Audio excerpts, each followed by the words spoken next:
சென்னை பல்லாவரத்தில் நாம் தமிழர் கட்சி வேட்பாளர்களை ஆதரித்து பிரச்சார பொதுக்கூட்டத்தில் அக்கட்சியின் தலைமை ஒருங்கிணைப்பாளர் சீமான் பேசினார். அந்த காட்சிகளை பார்க்கலாம். உங்கள் பிள்ளைகள் நாங்கள் ஒரு புதிய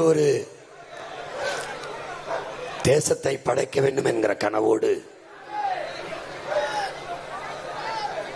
இந்த மகத்தான அரசியல் புரட்சியை முன்னெடுக்கிறோம். இங்கே அந்நிய முதலீடுகளை பெற்று வரப்போகிறோம் என்று எல்லா நாட்டுக்கும் பயணம் செய்த நம் நாட்டு தலைவர்கள், குறிப்பாக தமிழ்நாட்டு முதல்வர்கள், அந்த நாட்டில் இருக்கிற அடிப்படை கட்டமைப்பு, கழிவுநீர் மேலாண்மை, திடக்கழிவு மேலாண்மை,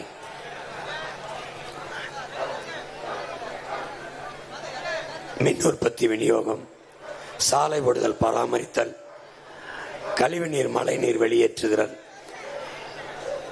இந்த அடிப்படை கட்டமைப்புகள் அந்தந்த நாட்டில் எப்படி இருக்கிறது என்று பார்த்து செயல்படுத்தியிருந்தாலே நம்ம நாட்டை சிறந்த நாடாக இந்த 60 ஆண்டு காலத்தில் படைத்திருக்க முடியும். ஆனால் நாம் இப்ப அந்த விமர்சன அரசியலுக்குள் போகவில்லை.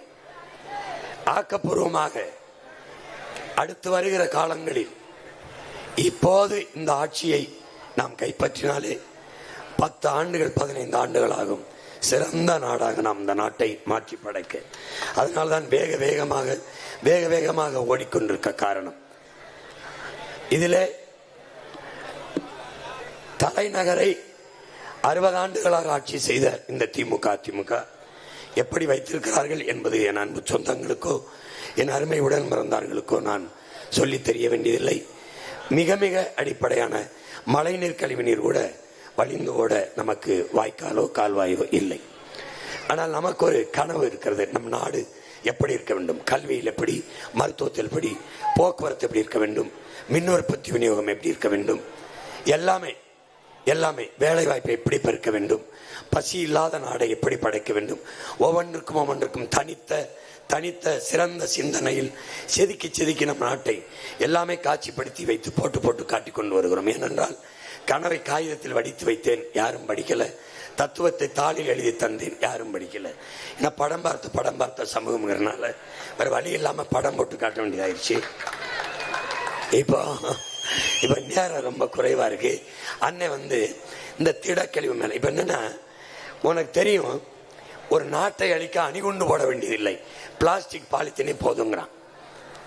அணுகுண்டு உடனே அழிக்கும், இது கொஞ்ச நாள் கழிச்சு அழிக்கும். அதனால வந்த உடனே பிளாஸ்டிக் பாலித்தீனை பேன் பண்றோம், வந்தவன தடை செய்யறோம். தடை செஞ்சுட்டு என்ன பண்றது, மாற்று இருக்கு. மாற்ற என்ன பண்ணுவோம், மாற்ற கண்டுபிடிச்சிட்டு 2 மாசம் தருவேன், தூக்கி தூர போட்டு அதுக்கப்புறம் இதுக்கு வந்துரு அப்படின்னு. இங்க திராவிட மாடல் அரசு மீண்டும் மஞ்சப்பை அப்படின்னு கொண்டு வந்துச்சு. பை மஞ்சளா இருக்கணுங்கிறது இல்ல, துணியா இருக்கணும். பச்சையா கூட இருக்கலாம், வெள்ளையா இருக்கலாம். ஏன் மஞ்சப்பை? அவங்க அப்பா வரும்போது மஞ்சப்பை எடுத்து வந்தாருனால மஞ்சப்பை, மீண்டும் மஞ்சப்பை ஒரு நாள் அதோட முடிஞ்சு. ஆனா நம்ம மஞ்சப்பை இல்ல, துணிப்பை, பேரப்பை, நெகிழிக்கு பதிலா. அண்ணன் என்னென்ன சின்ன மூளை, நிறைய வேலை. கொஞ்சம் பாரு போட்டு காட்டுறேன். இந்த ஆண்ட 20 கட்சிகள் இந்த என் தாய் நலத்தை, என் தாய் நாட்டை குப்பை மேடாக, பிளாஸ்டிக், நெகிழி, பாலித்தீன் குப்பை மேடாக மாற்றியதான் இவர்கள். என் அன்பு தம்பி தங்கைகளே, கடலில் நதி கலக்கவில்லை, நெகிழிதான் கலக்கிறது. கடல் நெகிழியின் பெரிய அகழி ஆகிவிட்டது என்று கவி பேரரசு வைரமுத்து அவர்கள் எழுதுகிறார்கள் மகாகவிதையில. இந்திய நிலப்பரப்பு எவ்வளவு பெருசு, அது மாதிரி 2 மடங்கு கடலுக்குள்ளே பிளாஸ்டிக், இந்த பாலித்தீன் கிடக்கிறது என்கிறார்கள். என் அன்பு தம்பி தங்கைகளே, வேற எங்கும் இல்லை, நம்ம நாடுதான், நம்ம தலைநகர் தான். எப்படி இருக்கிறது பாரு. எங்கு பார்த்தாலும் பிளாஸ்டிக், பாலித்தீன் குப்பைகள், நச்சு குப்பை. இந்த குப்பை மேடாக மாற்றினார்கள். இதை என்ன செய்யலாம் என்று சொல்லு. அறிவு இருக்கிறவன் செய்யற செயலா வருது. நாடு தெருவோரம் எல்லாம் எப்படி இருக்கு பாரு.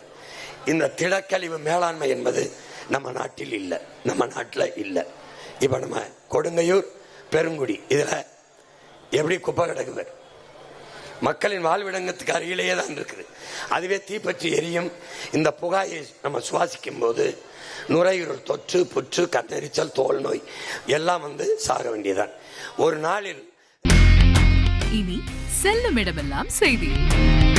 தந்தி டிவியின் வாட்ஸ்அப் சேனலை ஃபாலோ பண்ணினா செல்ல இருக்கும் இடமெல்லாம் செய்தி. இதோ QR கோட் இப்பவே ஸ்கேன் பண்ணுங்க, ஃபாலோ பண்ணுங்க.